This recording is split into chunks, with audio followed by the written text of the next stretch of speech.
फाल्गुन मास की शुक्ल पक्ष के एकादशी तिथि के दिन रंग भरी एकादशी आमल की एकादशी का व्रत किया जाता है। मान्यता है कि इस दिन शादी के बाद पहली बार भगवान शिव माता पार्वती को काशी लेकर आए थे। इसीलिए इस दिन रंग भरी एकादशी की कथा का पाठ करने से व्यक्ति की सारी मनोकामनाएं पूर्ण होती है। आइए जानते हैं इस व्रत के बारे में संपूर्ण विस्तार से। युधिष्ठिर ने कहा, श्री कृष्ण, अब फाल्गुन शुक्ल पक्ष की एकादशी का नाम और माहात्म्य बताने की कृपा कीजिए। भगवान श्री कृष्ण बोले, महाभाग धर्मनंदन, सुनो, तुम्हें इस समय वह प्रसंग सुनाता हूं जिसे राजा बराबर मांधाता के पूछने पर महात्मा वशिष्ठ ने कहा था। फाल्गुन शुक्ल पक्ष को एकादशी का नाम आमल की है। इसका पवित्र व्रत विष्णुलोक की प्राप्ति कराने वाला है। मांधाता ने पूछा, द्विज श्रेष्ठ, यह आमल की कब उत्पन्न हुई, मुझे बताइए। वशिष्ठ जी ने कहा, महाभाग, सुनो, पृथ्वी पर आमल की उत्पत्ति किस प्रकार हुई, यह बताता हूं।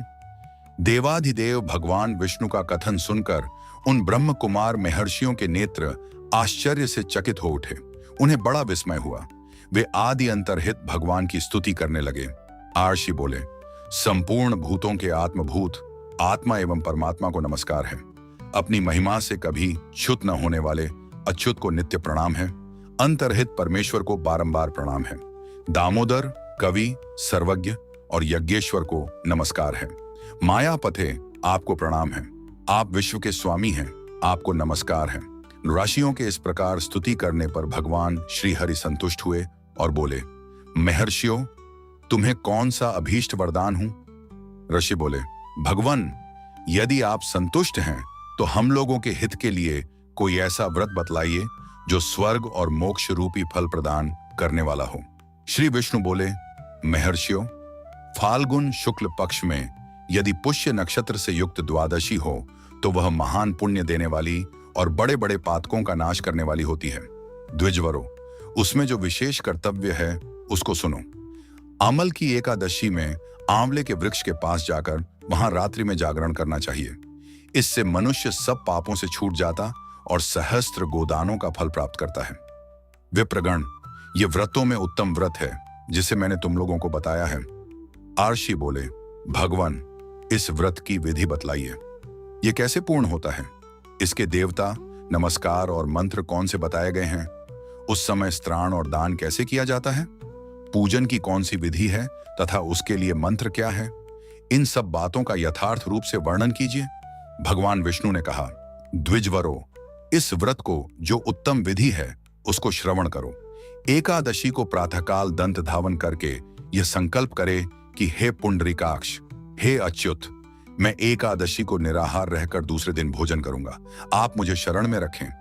ऐसा नियम लेने के बाद पतित, चोर, पाखंडी, दुराचारी, मर्यादा भंग करने वाले तथा गुरु पत्नीगामी मनुष्यों से वार्तालाप न करे। अपने मन को वश में रखते हुए नदी में, पोखरे में, कुएं पर अथवा घर में ही स्नान करे। स्नान के पहले शरीर में मिट्टी लगाए। मृत्तिका लगाने का मंत्र अश्वक्रांते, रथक्रांते, विष्णुक्रांते, वसुंधरे। मृत्तिके हर में पापम जन्म कोठ्याम समर्जितम यवसुंधरे। तुम्हारे ऊपर अश्व और रथ चला करते हैं तथा वामन अवतार के समय भगवान विष्णु ने भो तुम्हें अपने पैरों से नापा था। मृत्तिके, मैंने करोड़ों जन्मों में जो पाप किए हैं, मेरे उन सब पापों को हर लो।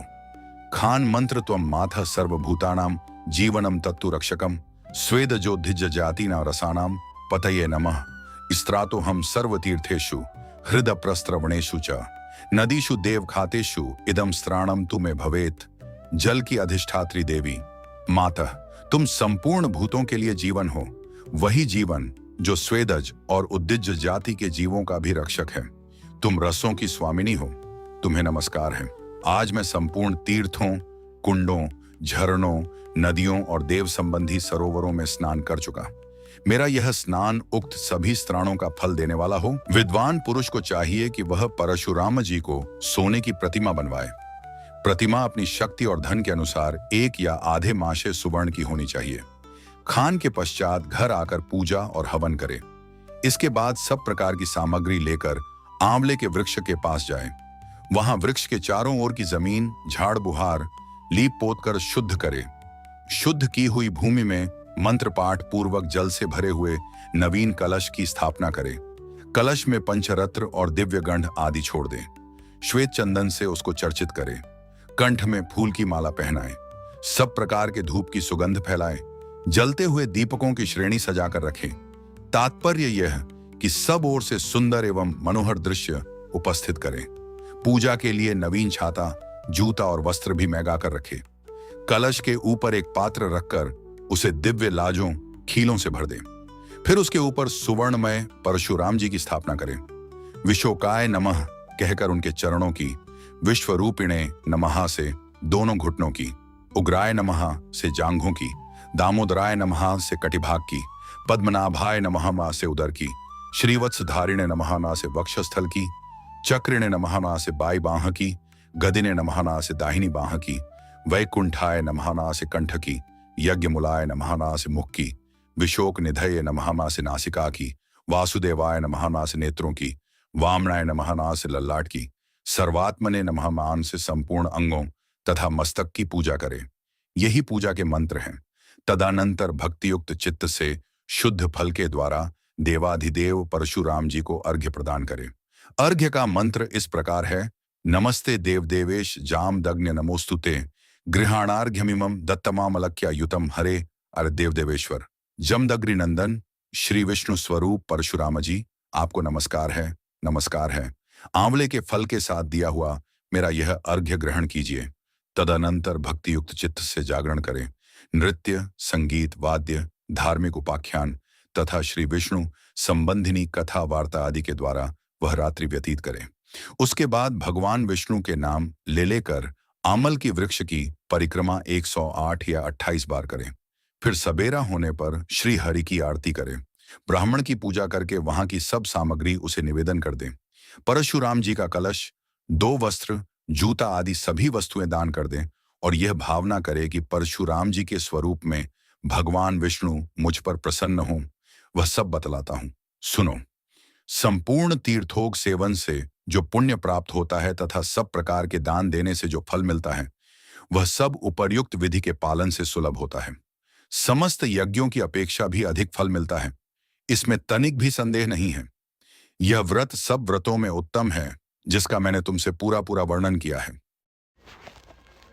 वशिष्ठ जी कहते हैं, महाराज, इतना कहकर देवेश्वर भगवान विष्णु वहीं अंतर्धान हो गए।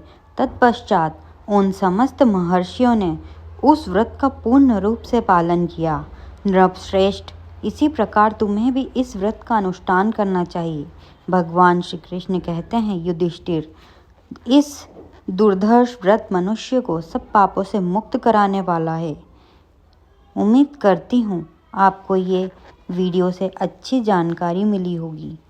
आप इस वीडियो को एक लाइक करें और हमारे चैनल को सब्सक्राइब करें। जय श्री हरि विष्णु।